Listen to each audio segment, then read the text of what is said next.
Into a broader national trend. Fewer people are switching jobs and more are clinging tightly to the ones they have, and it's what economists are calling job hugging. Karen Kaifa is in Washington with how to make the most of it, Karen, and also when it might be time to sharpen up that resume. Yeah, hi there, Annie. One economist I spoke with said the pendulum has really swung since the post-pandemic job hopping trend, when employees had the upper hand, right? They could negotiate better salary, better benefits, more remote work time. Now employers are in the driver's seat, but experts say workers can still maximize their position, even if they're staying in place.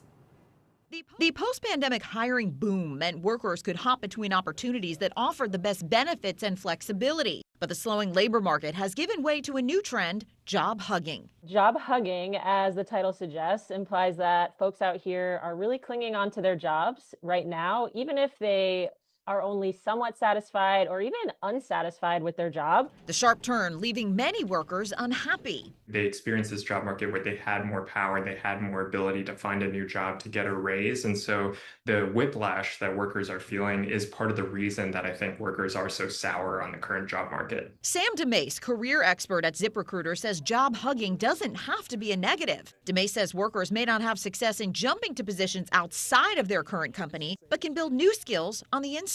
Go for an internal promotion, go for a lateral move across teams, go for a raise.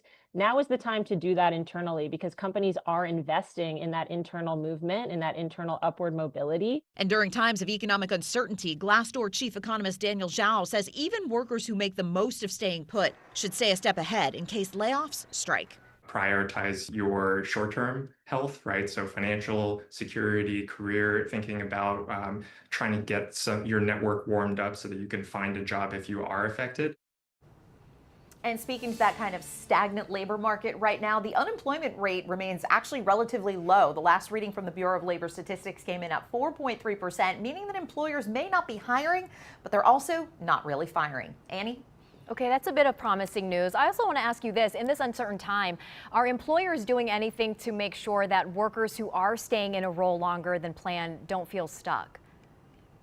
Well, I posed this question to Sam DeMace of ZipRecruiter, who you saw there in the piece, and she said from their research in surveying businesses, they found that businesses are spending less on hiring, on onboarding and recruiting, and really investing in keeping employees up to date on skills, right? This works to their advantage as well, because in times of an economic downturn, if they do find themselves needing to downsize, they will have employees who can multitask in different facets of the business. This also benefits an employee because if you can pick up extra skills, if you can make yourself more marketable during this time of uncertainty, when the job market perks up again, you'll be better positioned for that next role, Annie.